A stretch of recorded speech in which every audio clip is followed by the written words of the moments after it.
Welcome to the Education of a Weaponized Man podcast. Here's this week's question. What happens after the moment that everyone imagines? This podcast exists for one reason: clarity. Clarity about violence, clarity about responsibility, and clarity about what it actually means to be prepared. This is not a show about fighting. It's not about aggression, dominance, or even just tactics. It's about judgment under pressure, restraint when force is justified, and responsibility for consequences of action and inaction. My name is Greg LeBoeuf, and I have spent over 3 decades working with men who face violence professionally and men who face it unexpectedly in ordinary lives. But I'm also a father and a husband, and like many of you, I've watched the world change faster than most people are willing to admit. This podcast isn't here to scare you, but it's also not here to reassure you. It's here to help you think clearly about situations that do not allow time for thinking. If you're looking for shortcuts, hype, or entertainment, this is probably not for you. But if you believe preparation is a responsibility, not an obsession, you're in the right place. Let's begin.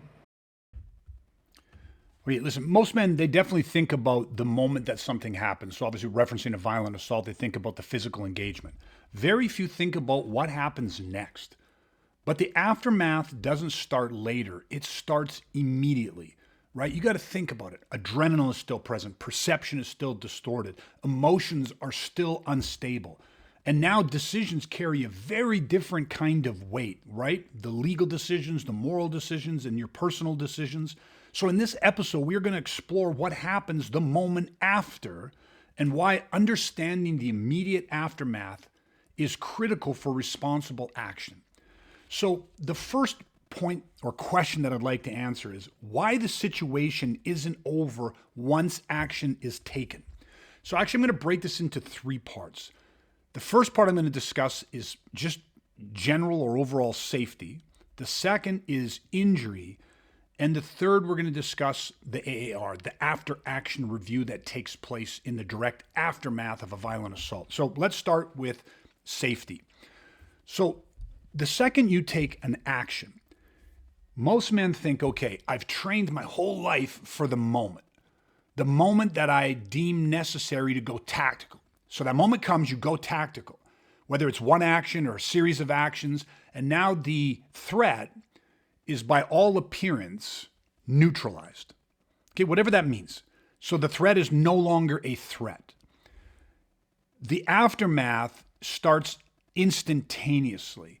And how safety is tied into that, I will come at it from a physiological standpoint first, because this is so powerful. When our body even just perceives a threat, the sympathetic nervous system activates, so the SNS response. This is your body mobilizing and redirecting all of your physiological attributes.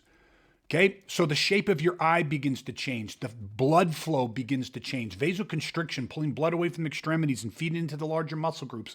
Like our body is literally physiologically preparing for combat. We are preparing to be shot or stabbed or bit or whatever happens, and our body is producing the stress chemicals and hyperoxygenated blood and is just preparing us to fight or to flee, which is an oversimplification, but everybody understands that concept. So your body's preparing you. Well, so now remember, we feel unsafe. That's the activator. So the second you take action and that threat or that problem is seemingly solved, there is a counter effect to the activation of your sympathetic nervous system, and that is the parasympathetic reaction. So the PNS. So the second that we feel as though the threat is over, there is a moment where there is a sigh of relief. It's done. And the parasympathetic activates. So just think of it this way. Your body will mobilize all of its resources when we are in danger, the fight or flight, but that will come at a cost. And that is the parasympathetic. So the second that we have this moment of relaxation, everything shuts off. Now, for a lot of people, what they don't understand is they think, oh yes, but that would come much later. But there are so many different situations we can talk about examples within law enforcement and military, where you have, let's say, a unit that is, let's just say, serving a high-risk warrant. And so they are amped up. The sympathetic nervous system is activated. They are strategically and tactically locked and ready to go. So they're all in the right ozone, the optimal zone of natural excellence. They're in state and they conduct the raid. So they breach, they enter, there's a takedown, maybe there's resistance, okay? But the second that all of a sudden the all clear is sounded and the bad guys are restrained in cuffs, zip ties, whatever it happens to be, those operators that conducted the breach have a tendency, or in the past have experienced, this state of relaxation. Okay, we are past the apex of this raid. And so the parasympathetic activation begins. And so there's been examples where the individuals that conducted the breach were the individuals then that were responsible for searching the suspects. Obviously, they restrained them. Now they're searching the suspects, transporting, moving the suspects to the cars or to whatever however they're going to transport them. And critical things have been missed. They have missed handcuff keys inside of pockets. They have missed concealed weapons on the person. Little details have gotten missed. Small steps within their procedure for how you then detain, transport criminals get missed. And those seemingly small oversights have resulted in suspects brandishing the concealed weapons, freeing themselves from restraints, many different things, which have ultimately ended in law enforcement fatalities, which caused law enforcement to implement a new strategy. The team that does the breaching, the team that does the arrest, the team that gets in there and conducts that part of the operation is then switched out with a second team whose sole purpose is to now pick up the ball from that point and now go through the search, the restraints, the transportation, simply because now that team is in the proper state, the ozone, the optimal zone of natural excellence, for that job. And thereby effectively removing the sympathetic nervous activation and avoiding the parasympathetic nervous activation, so that the breach team, the assault team, could then move off location and then work through the downside, the aftermath of that rush. Now, of course, this is ideal. Does this happen every single time? No, but what we're talking about in the context of this, we don't have multiple teams. So obviously, I'm my first responder. So if a situation is presenting, my SNS activates, I'm threat aware, you're assessing, you're determining level of threat, you're determining appropriate actions, reasonable actions, all this stuff. It then goes tactical. So now you are in full sympathetic nervous system activation, right? You are in that ozone, you're in that state of peak performance, okay? You're just in condition red, you're full active. Then all of a sudden, there is the apex of this physical confrontation. Now the threat is no longer a threat. It's neutralized to whatever degree. But then all of a sudden, my perception is it's over, we're safe. That doesn't automatically equate to I have removed myself from the situation.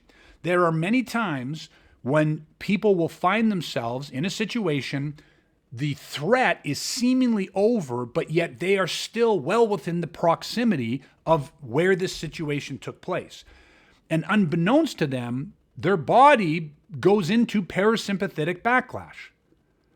And so there is this feeling of relaxed. And in that moment, the threat that was down is maybe, yes, they have sustained some damage. Maybe they're hurt, not injured, or maybe they do have an injury, but they're reach for a firearm, or they pull a knife, or they grab some sort of an expedient weapon, or an associate that you didn't realize was with them mutates. So the situation mutates, and all of a sudden, instead of a one-on-one situation, it becomes a two-on-one situation, or instead of two threats that were known to you, it becomes three or four.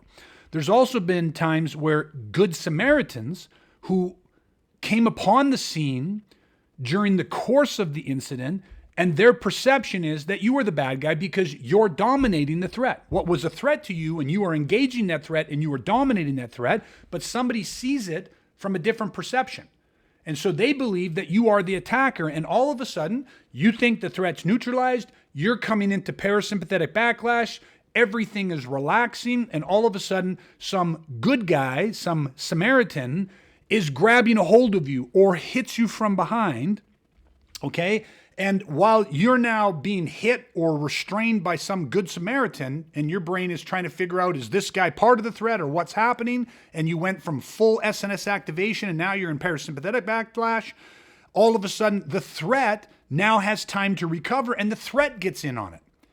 And so you can just see where situations mutate very, very quickly. Just even the fact that your radar shuts off more. You just stop pulling in information the same way. So as in terms of safety, there is considerable risk if you allow yourself to go into parasympathetic backlash while still in theater, basically, in danger, in a dangerous situation. Now, remember, you're by your perception, the danger's now over. This is why in our training, you have to train. You know what it's kind of like? Because I think people have had this feeling. Has anyone ever really, let's just use a real simple example. You go to the gym and somebody loads up your max, your personal best. Okay, they load up the max. And so you mentally get prepared to do 10 reps of your max or 8 reps, whatever it is. Let's say 10 reps of your max. And so you get dialed in, you get mentally set, you get in there and you crush the 10 and you're struggling. By 9, I mean, it's, come on, one more. And then you pump out the 10th. And then all of a sudden your partner says, give us 1 more or give us 2 more or give us 3 more. And you weren't mentally prepared to go past the 10. It took you everything because you're dealing at your max. It took everything to just get prepared to do 10. And all of a sudden you're like, I don't have anything left in me. And you can't get that 11th to that 12th. Now, sometimes you can get set up and you think, okay, I'm going to go for 10. I'm going to hit 10. But in your mind, you're thinking, I'm going to do 10, but I'm going to 11. I'm going to go 11 or 12. And so you hit the 10 and you're like, okay, that was the mark. But somewhere inside of you, you were mentally prepared to try to push to that 11th or 12th rep. It makes it easier. I'm not saying that you can't hit 10 and then someone says, hey, 2 more, and you can't stay locked in and push into those other 2 reps, but it is considerably harder. In training, most men train for a moment of physical conflict. So all of their training starts inside the moment of physical conflict and it ends the second the physical conflict is over. This is the whole thing where it's like every time you train, it's like, guys are getting ready and getting ready is not part of their training. It's just once they touch gloves or once they acknowledge you ready, yeah, I'm ready, okay, and go. And it's all about the physical. But when you're training for violence, you have to train for the pre-incident, stuff. So you get switched on and your SNS is going to start oftentimes long before it becomes physical. This is why we have a piece of terminology. We have a chart called the PNR chart, meaning the point of no return. So there is a line, a moment where the conflict can become physical. Once it's physical, it's past the point of no return because it's physical. Once a physical action is taken, whether it's one action or multiple actions, it's happening. It's physical. It's gone physical. But if you think about where that line is and drop down quite a ways below that line and put a little X, that little X is what we call disengaged conflict. That is where you become aware of the potentiality of a threat, or the threat is actually happening, but it is a verbal, it is emotional, it is psychological, it is everything but a physical threat. Okay, it's not physical action yet. So it's all of the posturing and all of the pontificating. So you can be inside of the potentiality of a physical threat. It can genuinely be a threat of verbal, mental, all that stuff, but you're in a threat and it is escalating up. Yet there is no physical part to the threat yet. Like the physical assault hasn't actually happened yet. So it is important to differentiate. So your sympathetic nervous system, your SNS, your arousal is going to activate oftentimes long before it becomes a physical thing. So you're in this heightened state. So if that physiological arousal can happen before it becomes physical, you have to have regulation training inside of that. How are you staying regulated? How are you not losing physical, mental, emotional, and physiological control? Well, that's where you have to have built and developed the inner control box. So you're managing all of that. Then it can cross the point of no return. So now you're in a physical altercation. And that physical altercation can happen over a span of a few seconds, or it could go as long as a minute or two. So now you're inside of this physical fight. And then the physical part of it seems to end. Okay? And when the physical part of it apparently ends, you have to recognize that there is now another conflict that is happening. So you can almost think of it as there are 3 fights within every single violent altercation. There is the pre-work, there is the actual moment of physical conflict, and then there is the post or the aftermath, which is what we're talking about today. And so in our training, you do not ever switch off. You don't shut off in the pre-stuff. That would be insane to sit there going, man, I see this guy or this group of people and I believe they could pose a real legitimate threat to me. Well, you're not going to shut off your sympathetic nervous system. You're not going to be like, just shut everything off and go about like whatever. Of course not. You're going to be regulating and controlling and doing all of your pre-work. Then the second it becomes a physical altercation, you deem it's necessary to go tactical, hands-on. Well, you're not going to shut off then either, are you? Well, no, that's where you need it. So all of your strategy, tactics, and tools are all in full-blown effect. But the second the threat's done, it would be as ridiculous to teach people that, the second it's done, it's over. So the second the ref says, gets in between and breaks them up or calls an end to the fight, or you get the tap or the bell rings or any other number of things that cue people that the fight is over, the match is over. Well, in combat, that's not at the same location. It's not at the same point on the timeline. You're not safe. So you have to now have the physiological, psychological control to recognize that the aftermath has just begun. So remove yourself to safety. Do not let your situational awareness drop. Do not let your SNS switch to PNS. Don't let the parasympathetic nervous system activate yet. You are not safe until you remove yourself from that situation. You have to recognize there might be additional dangers as you are removing yourself or as you are removing the people that you love or other innocent people from the area. You stay alert and vigilant. Okay? Now, the other side of the safety is not only do not let the parasympathetic nervous system activate, but what if there are injuries? Well, first and foremost, the physical part maybe is perceptually finished, and we are now removing or working, staying switched on and working to remove ourselves from the situation. We may have injuries. So self-care, self-assessment. Do I have any injuries? Okay, always, like in an airplane, the air mask drops. Put the mask on yourself first before you render aid to other people, okay? So it's the same thing, self-assessment, am I injured? Now, if you are injured, we have to go into self-care, but there has to be that assessment, and your training has to equip you to do an accurate assessment. You may, in fact, have an injury, and so you may want to go into self-trauma care. However, you have to be able to triage the level of injury and say, can I remove myself? So again, make sure we are safe. Can I remove myself further from this situation? I'm still switched on. Even though it is seemingly safe, this is still a potentially dangerous environment. Can I remove myself to a secondary location and render aid there? Yes or no.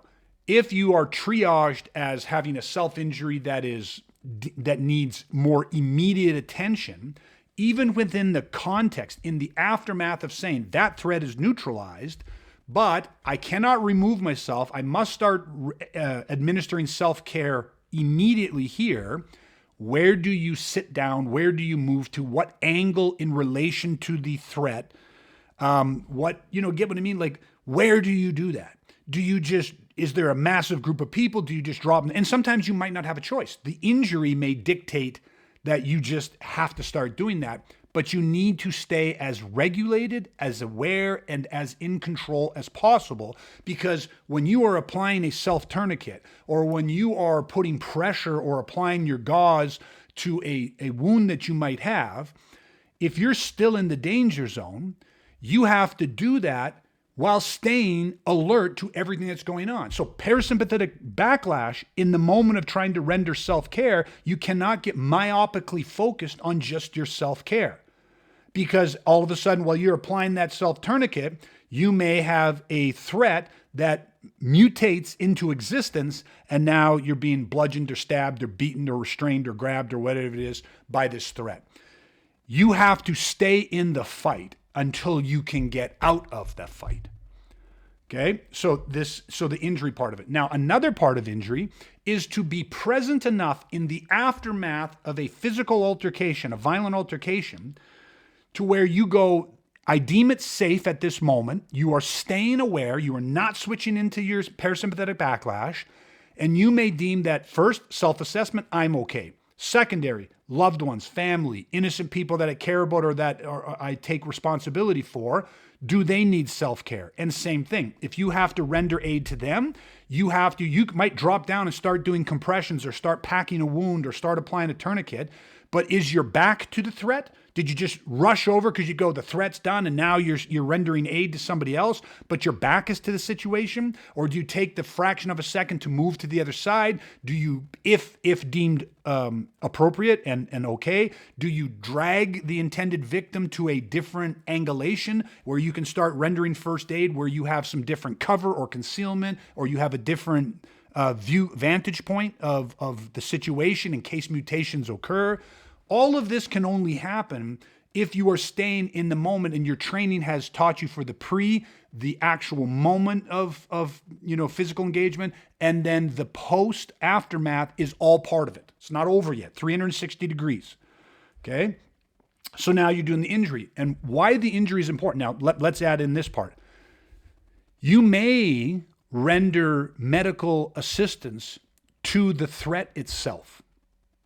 You may have caused an injury, which was morally and legally necessary to preserve life, deemed reasonable in that moment, and you may now be rendering aid, which again is situationally dependent.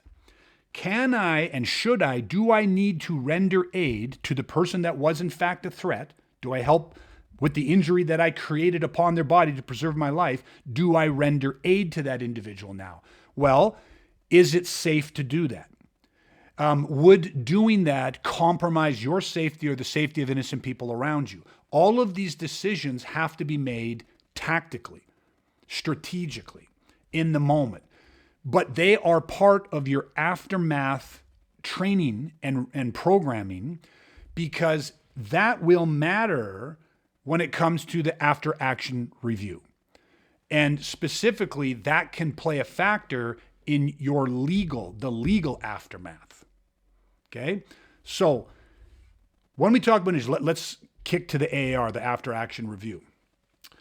Whether you remove yourself from the situation, so there's the pre-incident, there's the incident, and now in the aftermath, you avoid parasympathetic backlash, you stay switched on, you remove yourself while being alert, you remove yourself and other innocent people, and you remove yourself to a secondary location, whether that's you drive to your closest hospital, your closest police station, whether you drive to a secondary location that you deem that you know would be safe, whether that's your home or other. It depends on the circumstances, but you have removed yourself. The second you are now in a safe location, your training has to have prepared you for parasympathetic backlash. So when you now have finished a critical incident, what do you do? What is a good general protocol? You can get more specific to your operating environment, your mission demands, whether you're law enforcement, military, civilian, whatever it is. Each person is going to customize this to fit your needs. But when a critical incident is done and I have removed myself, and now I believe, to the best of my tactical knowledge, that I am now in a safe environment, I understand that my body is going to enter into parasympathetic backlash. Some people say, oh, you're going to go into shock. Well, parasympathetic backlash and shock can have a lot of similarities. You just went through a massive traumatic event. What can we expect? There's a lot of things that you can expect. One of the most important things to understand is that you can suffer from massive memory distortion or memory loss, meaning you don't really know or remember what just happened. You can have what they call Kodak moments. So everyone remembers the old Kodak camera where you take well, now they've become popular again, but you take the single picture and the little Polaroid shoots out and then you wave it in the air for a couple minutes and let it develop right before your eyes. Well, that is a little snapshot of the event. So even though this event just finished and you know you went tactical and maybe you sustained some damage, maybe you didn't. The point is, at the end of this, you can just have little Polaroid images in your mind of, I remember this, and then nothing. And then you go, then I remember this, and then nothing. So you just have snapshots of this event. And those snapshots can be very, very detailed. You can have the weirdest, most specific memory. You can be like, I remember the guy had a chain on his neck, and I remember that there was like a pendant on that chain. I remember looking at this guy and you're zeroed in on like the fact that he was missing the third tooth on the left side, like just something weird. Okay. And yet that's all you have. And so remember this too, the brain or the mind hates a void. It cannot stand when there's missing information. And your mind will want to fill those gaps, whether the information is true or not. It doesn't really care. It just wants to know what happened, man. So why this is important is I might feel like I'm jumping here a bit, but stick with me.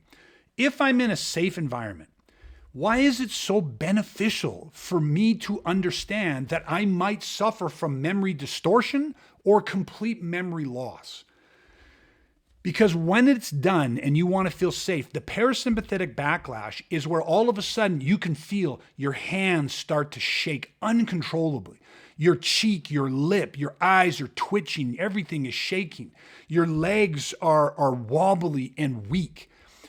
This is the residue of hyperoxygenated blood, adrenaline, still coursing through your veins. You may not have actually burnt out all of the ATP or all of the adrenaline inside, all of that energy fuel. You may not have burnt that all out. And so now when your body relaxes, all of that is still coursing through your body. That cortisol levels and the stress chemicals are still very, very high in your body. And so literally the shape of your eye can change in a violent assault. It can start to flatten out, which can cause loss of loss of peripheral vision, and it can alter depth perception. There's all these different things. Dry mouth, your digestion is shut down. So now all of a sudden, digestion's turning back on, your eye's starting to return to its normal shape. All of the extremities, the vasoconstriction stops and the vasodilation begins, which is why if you have an injury, you might start, in fact, having now some blood flow, some blood loss, okay, or not, but you're feeling all of this blood returning, coming out of the big muscle groups and organs and returning back to the extremities. One of the most important things you can do is to lie down.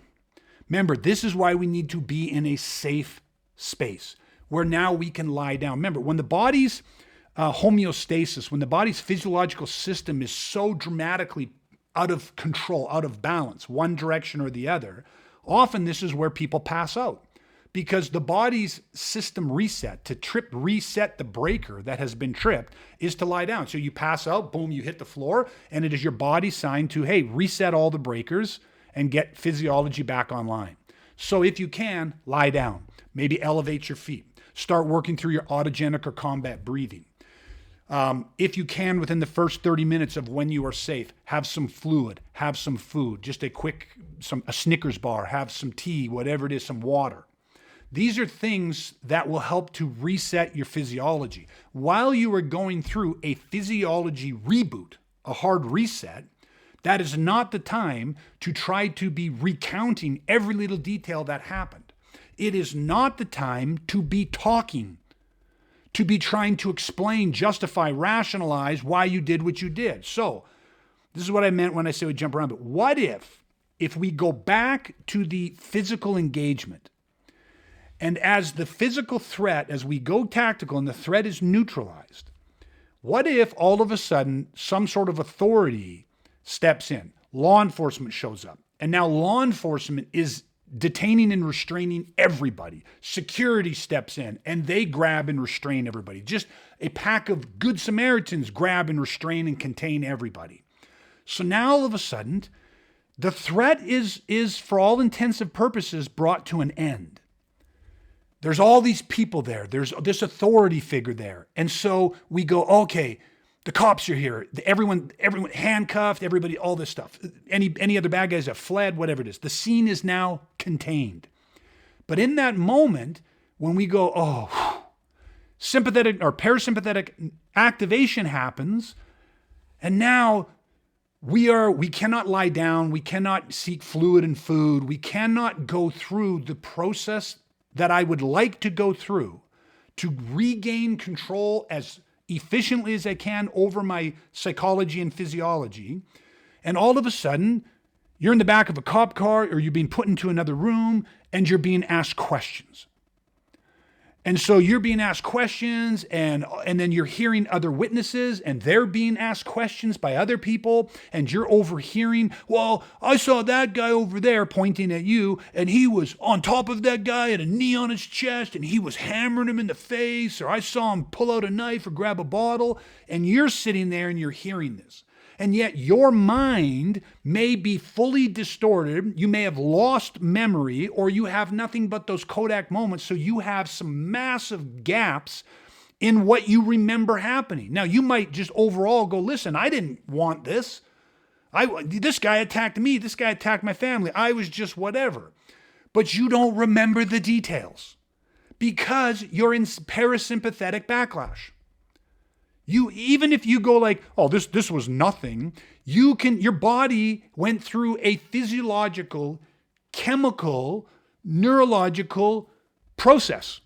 And there is a price to pay for that. And if you don't understand that, you can start talking. You start giving a statement. You start listening to witnesses and arguing with them. Or you start hearing some accounts, some critical details to which you do not remember, and your brain hates a void, the mind hates a void. You start taking that on board because you go, well, I heard him say it, and I heard her say it, and I heard that. I've heard 3 other people say that from their perception. And so I guess it is true. I didn't mean it that way. Like, you start taking on board a bunch of crap. And so how do you think that can impact you in the legal aftermath or even in the personal or moral aftermath? Your job is to understand what happens in the aftermath and to have a procedure, to have strategies and tactics and tools for how you govern your recovery in that aftermath. How do you conduct an after-action review? So let's just cut back to the scene where we were able to remove ourselves. We are in a safe spot. We lie down.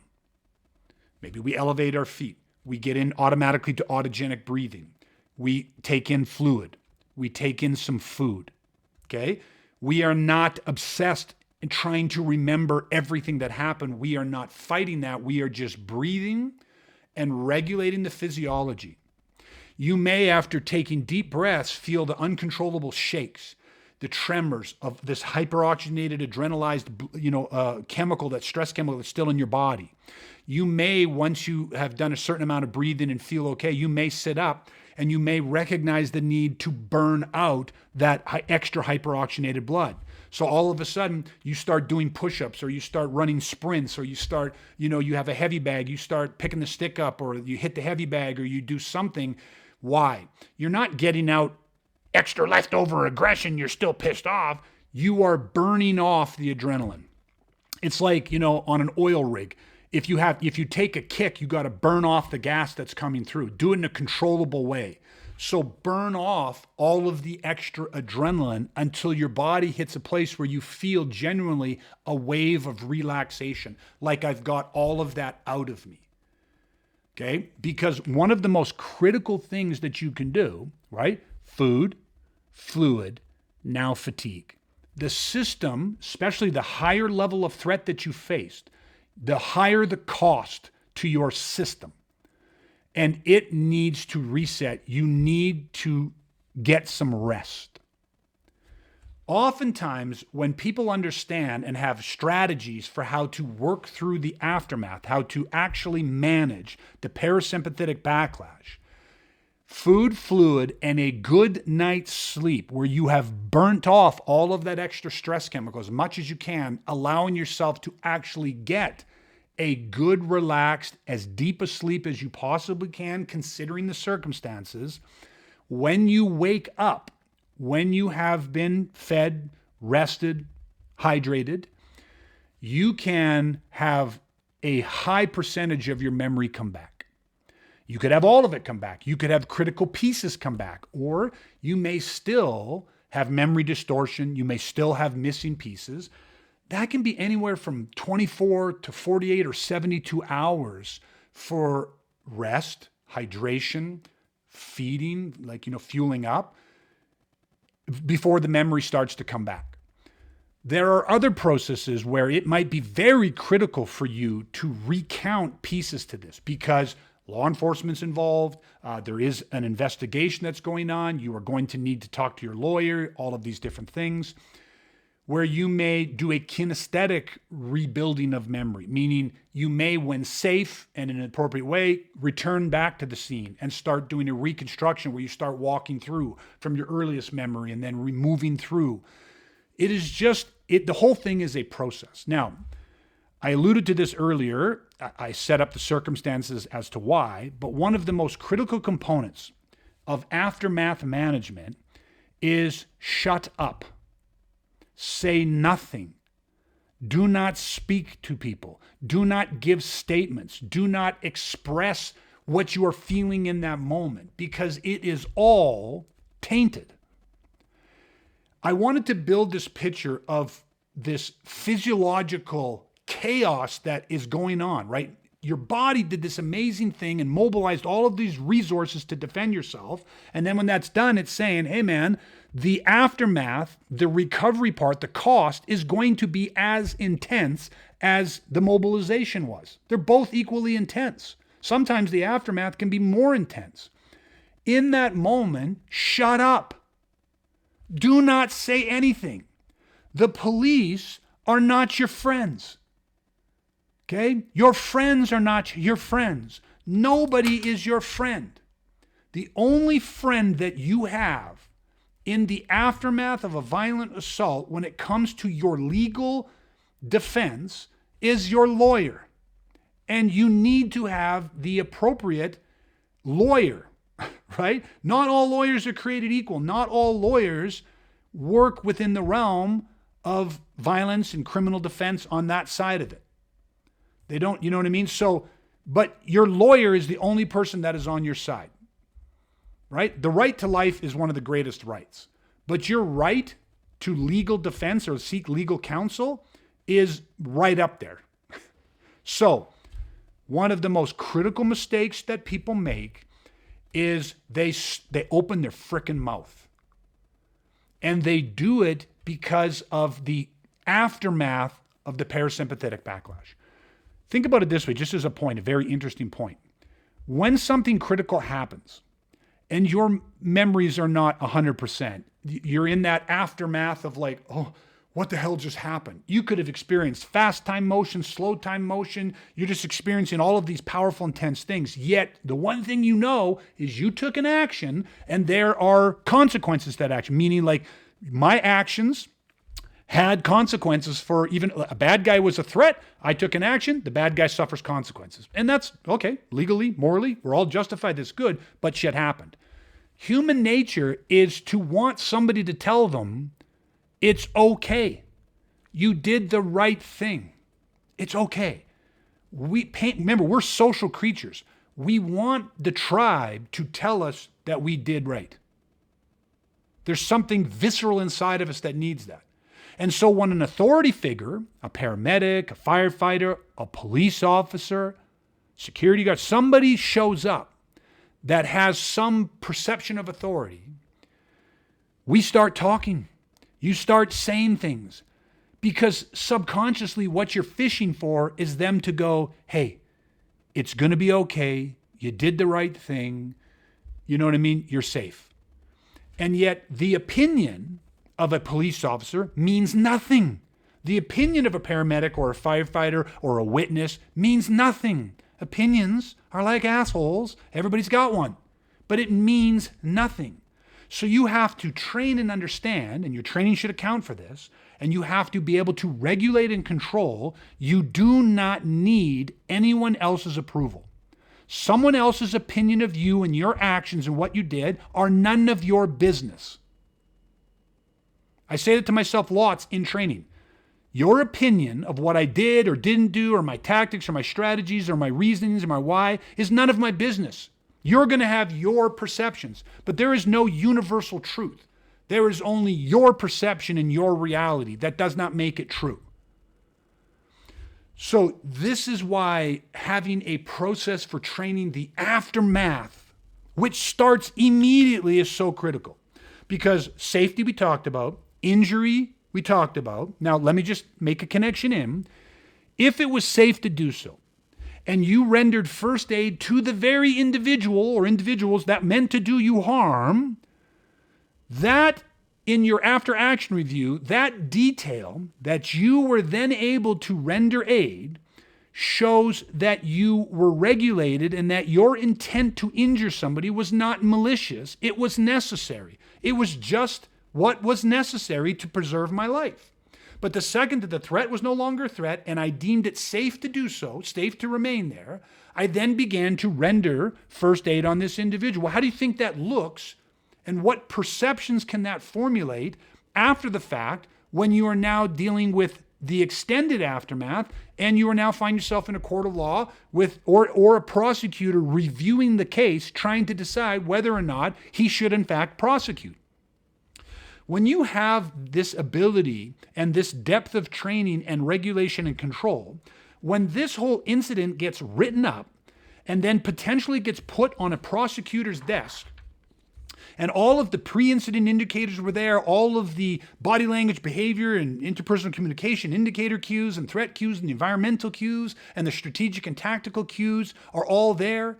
And then what you did in the aftermath and how you were articulating why you had to either leave the situation or why you had to move to this position to render aid or this, that, the other thing. When all of that is there, there is very little room for a prosecutor to go, oh, look, negligence. Oh, look, negligence. Oh, look, negligence.